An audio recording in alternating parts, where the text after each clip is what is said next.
Hi, it's Michael Costa here from Production Expert, and I've got myself a copy of Perfect Room from Denise here. And this is a really nice reverb plugin that can be quite a conventional reverb, but also be a really powerful effects processor as well. So let's jump in and hear it being a normal reverb with beautifully smooth tails. So as you can hear there, I've got it on the snare drum. I'll mute it.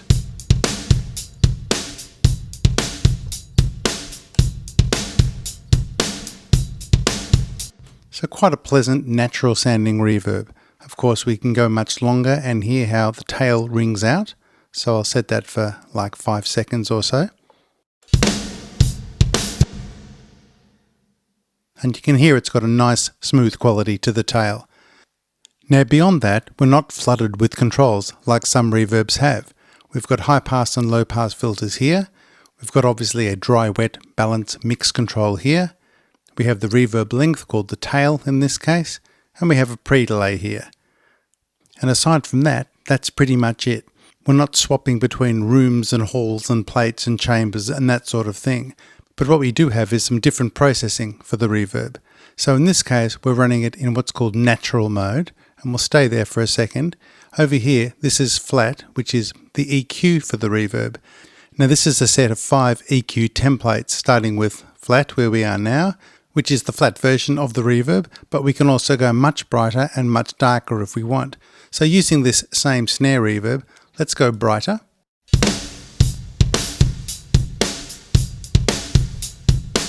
I'll just switch back to flat so you hear the difference. Now remembering we've boosted the tail significantly, so we've got a very long tail now. If we go bright XL, ultra bright, so it's not just brightening the top end, but it's actually filtering off the low end as well to exaggerate that. Now let's go in the other direction, so dark. And the very ominous extra dark, or dark XL.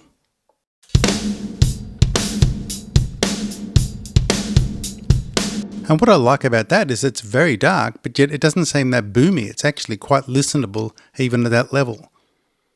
Now I'll put that back to flat again and we'll have a look at these different options here. So natural means that the reverb will have a logarithmic tail, which is typical of most reverbs on the market. But this reverb has the option to change the shape to a triangle, which gives us a linear decay.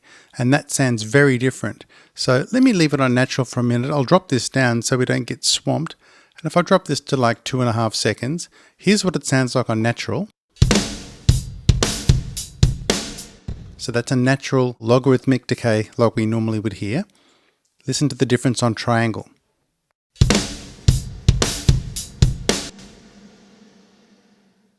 So you can hear that it appears to stay louder for longer. Let me turn the reverb itself up so we're exaggerating how loud it is just on my reverb return there. So again, here's natural but with the reverb much louder. And now here's triangle. So again, just on one hit. So it stays louder and then tends to fall away much quicker. So it's a different effect than we would normally hear in a reverb. And let's go to the next one, which is a square. So as you can imagine, that's going to be like a gated reverb, like a non-linear reverb that we're used to hearing. But in this case, we can actually exaggerate that effect even more. So here it is now with a 2.5 second decay. And then it completely stops dead. So if I do that, it just keeps going forever. Let's bring it down to a more manageable amount, like just under a second. Right, so if I play that with the track.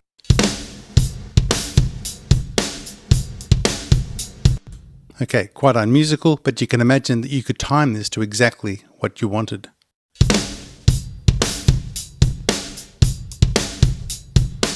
And then you could apply those same EQs to that. So imagine a bright XL version of that.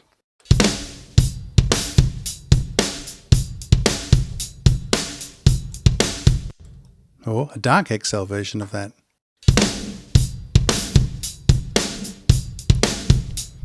So all of a sudden the tone palette opens up in a whole bunch of different ways. Okay, so now I've jumped over to a piano. Let's just play the piano dry with no reverb on it so you can hear it then.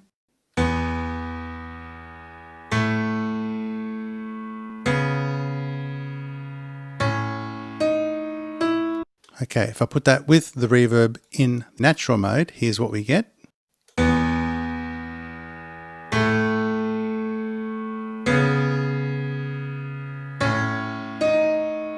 So it's quite a loud, roomy sound at the moment.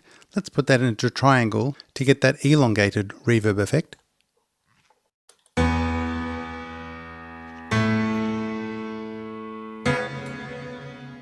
You can hear that decay that's almost halfway between gated and normal logarithmic decay.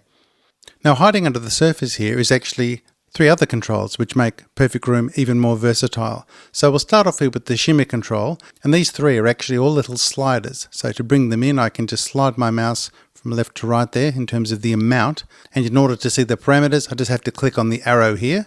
So these are the 3 parameters for the Shimmer Control. So in this case, this is like a harmonizer, lower octave and upper octave of the piano. So I'll increase the amount of this while it plays and you can hear the effect.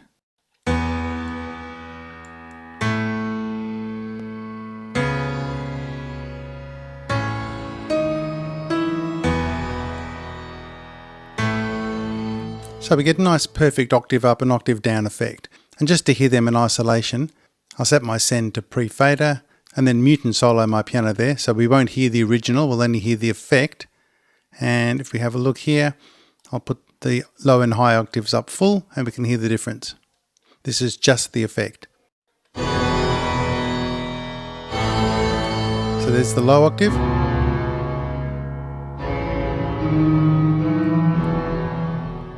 And then here's the high octave.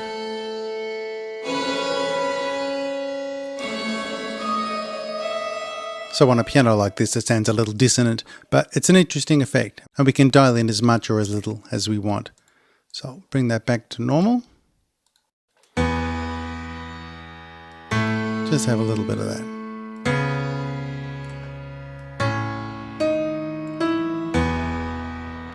Okay, so that's the shimmer, and over here we've got the detune. I'll pull that right out. Over here we've got the detune effect.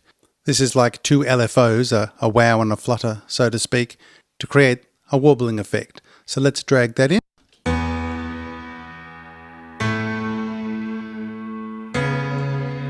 So the wow will be a slow shake. And the shake over here will be a faster version of it. And this will be the overall speed.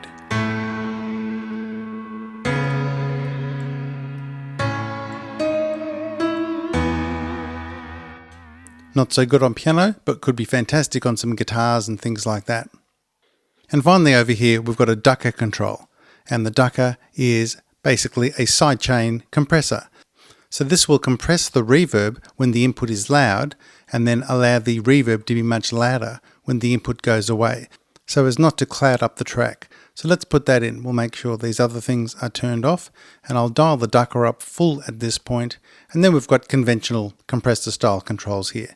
So we should be able to make the reverb kind of get out of the way as the piano hits and then become more prominent as the piano fades out. And to make it dance a bit more, I'll actually make the release a little longer.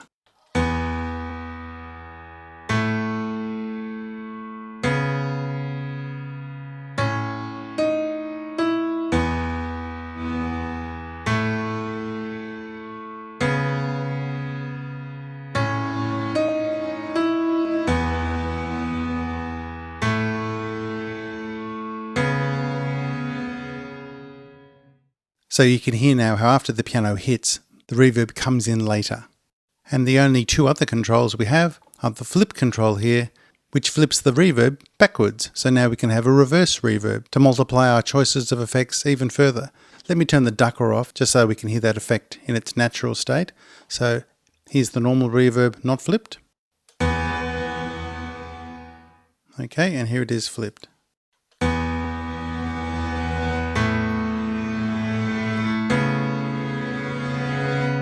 Or just a normal conventional logarithmic reverb tail backwards. Make it a bit longer.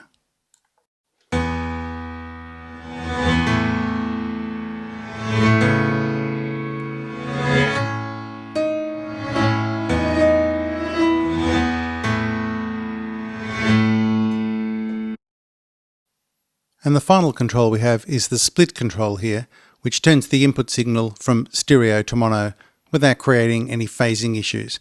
And the actual width of the stereo field can be controlled through here. So you can hear this as I drag this into central mono width now.